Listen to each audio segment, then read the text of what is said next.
Sepertinya ini alasan HRS tak menggunakan exit permit untuk pulang ke Indonesia.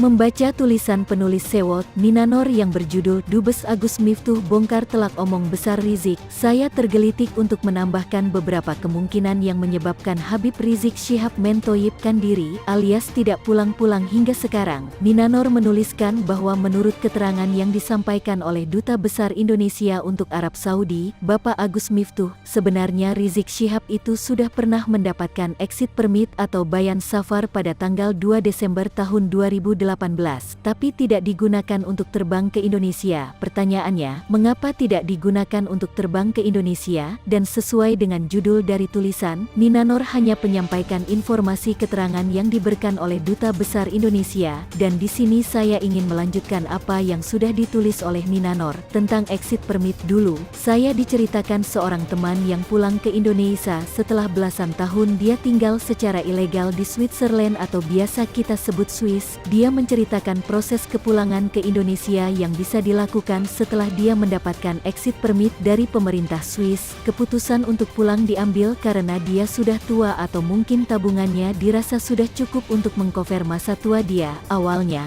dia mendatangi KBRI dan urus akhirnya exit permit, dia pun keluar. Dari KBRI sendiri, dia dibekali surat perjalanan atau paspor sementara yang hanya berlaku 10 hari saja, artinya dia harus keluar dari wilayah Swiss dalam waktu 10 hari. Setelah itu urus lagi, karena dia tinggal di Swiss tanpa izin atau ilegal, maka dia dikenakan denda overstay sebanyak ribuan dolar yang katanya cukup menguras tabungan yang sudah dia kumpulkan. Namun akhirnya teman saya ini tetap pulang ke Indonesia dalam kurun waktu masa berlakunya exit permit itu setelah lunas membayar uang denda. Sekarang kalau saya membandingkan apa yang terjadi pada teman saya yang overstay di Swiss dengan seluruh keluarga Rizik Syihab yang overstay di Saudi Arab, bisa jadi kemungkinan exit permit yang dikeluarkan pada tanggal 2 Desember tahun 2018 tidak digunakan karena Rizik Syihab tak mampu membayar denda overstay untuk seluruh jumlah anggota keluarganya yang sudah tinggal di Mekah sejak tanggal 27 April tahun 2017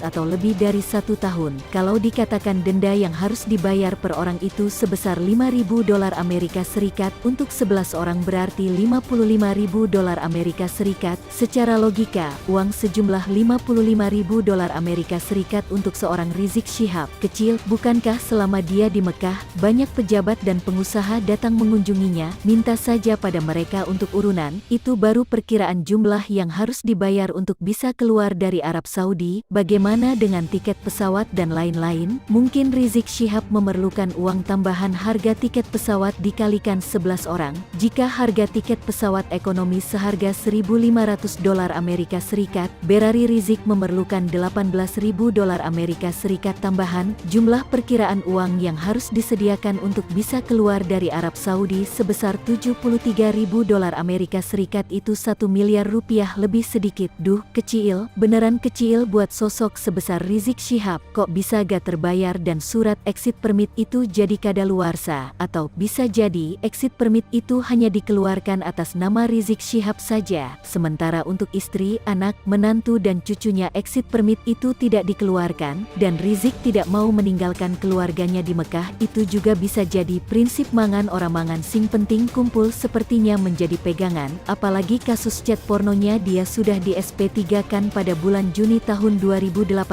Secara logika tak ada alasan yang harus ditakutkan untuk pulang, tapi Rizik tetap tidak pulang dan memutuskan bertahan bersama keluarga di tanah air orang. Di luar dari dua kemungkinan yang saya tulis di atas, dari pihak Rizik sendiri sepertinya isu ketidakpulang sang imam besar menjadi sebuah bahan gorengan untuk menekan pemerintah Indonesia, seperti isu yang sempat dihembuskan pada saat ulang tahun FPI ke-21. Rizik menuding pemerintahan Presiden Jokowi meminta ke Kerajaan Arab Saudi agar dirinya dicekal hingga pelantikan presiden pada Oktober tahun 2019. Pada videonya, Rizik menunjukkan bukti surat 2 lembar yang disebutnya sebagai surat pencekalan. Tak ayal, video Rizik pun langsung viral. Di sisi lain, memang bukan hal yang mustahil jika jajaran aparat Indonesia harus menyiapkan sebuah prosedur standar operasional khusus untuk memantau sepak terjang dan perkataan Rizik Syihab jika dia pulang ke Indonesia, karena diakui atau tidak, niat Rizik Syihab untuk mencetuskan revolusi, baca kekacauan, kegaduhan di tanah air begitu kentata sejak lama, bukan hanya baru terdengar kemarin saat demo UU Cipta Kerja, dan ini akan menyempitkan kemungkinan Rizik Syihab untuk mengguncang Indonesia. Secara pribadi, saya menyimpulkan bahwa kehidupan seorang Rizik Syihab ini sungguh mengenaskan. Imam Besar Habib Rizik Syihab akan segera pulang ke Indonesia untuk memimpin revolusi, kata Ketum FPI Kiai Haji Ahmad Sabri Lubis dari atas mobil komando, Selasa, tanggal 13 Oktober tahun 2020. Entah sudah kali keberapa kabar akan kepulangan HRS berhembus, sudah sering, berkali-kali, tapi yaitu, sejauh ini kenyataannya HRS masih di Mekah, tidak jadi dan pada akhirnya pasti menyalahkan pihak pemerintahan Presiden Jokowi, padahal sebelum kabar kepulangannya yang terakhir itu, yang disampaikan oleh Sabri di atas, pemerintah sudah jelas bersikap asteris, kalau mau pulang ya pulang aja kenapa sih, kata Menko Polhukam, Mahfud MD, dikutip dari Tribun News, kabar dari Arab Saudi melalui Duta Besar Indonesia untuk Arab Saudi, Agus Maftu Abe Gebril mengungkapkan bahwa status Habib Rizik dalam sistem portal imigrasi Kerajaan Arab Saudi masih blinking merah atau belum bisa keluar dari negara petrodolar tersebut, berdasarkan komunikasi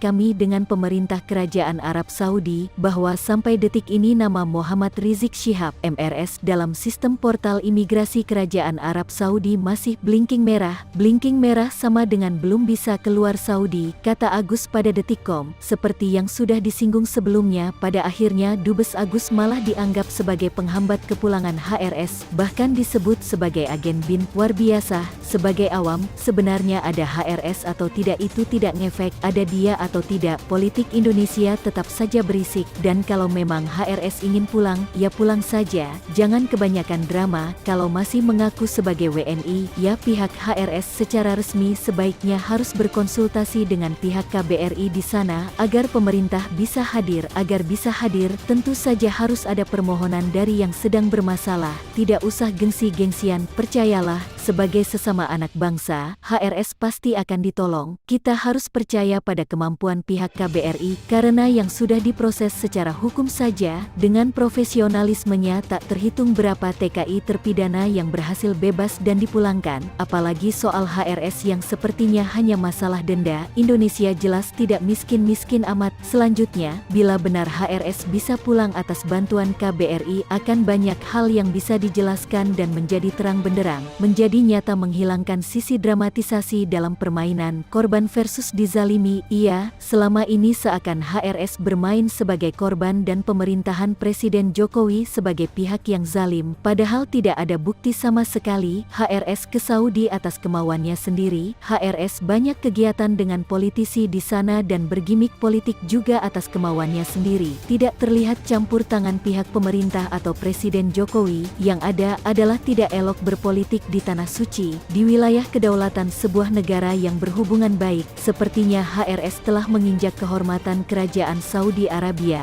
Kalau itu yang terjadi, ya pantas saja bila kemudian dia dicekal. Bila benar HRS pulang, kasus-kasusnya yang sempat mangkrak juga bisa cepat diselesaikan. Kasus chat hot dengan Firza Hussein juga bisa dijelaskan. Walaupun kasus chat panas itu sudah bukan kasus hukum lagi, namun di hasanah pergosipan masalah tersebut masih belum ada kejelasan, benar atau tidak. Kalau tidak, siapa pembuat onarnya? Sedangkan kalau benar, ya, kemudian bila benar HRS pulang, tentu pemerintah Indonesia melalui aparatnya akan lebih mudah mengawasi dan mengantisipasi setiap manuver yang akan dilakukan HRS. Pihak keamanan bisa dengan mudah menelusuri siapa di belakang HRS. Bila memang itu ada, pihak keamanan juga bisa segera mengamankan. Bila memang HRS terbukti berbuat hal yang melanggar hukum, secara politik, Indonesia juga tidak perlu takut pemerintahan yang sekarang dalam kondisi kuat, pihak lawan sedikit demi sedikit telah dipreteli kekuatannya. Bila masih ada yang menentang seperti yang terlihat dari demo, sebenarnya itu hanya masalah kurangnya sosialisasi, masalah pemberian informasi yang tidak cukup, dan masalah masih banyaknya hoaks. Terakhir, kalau mau pulang ya dipersilahkan. Pemerintah Indonesia dan perwakilannya di Arab Saudi sepertinya sudah begitu sangat gamblang menjelaskan caranya. Kalau masih tidak percaya, ya silahkan saja tanya Eyang Google. Pimpinan Front Pembela Islam (FPI), Rizik Syihab mengumumkan rencana kepulangannya ke Indonesia setelah bertolak ke Arab Saudi pada 2017.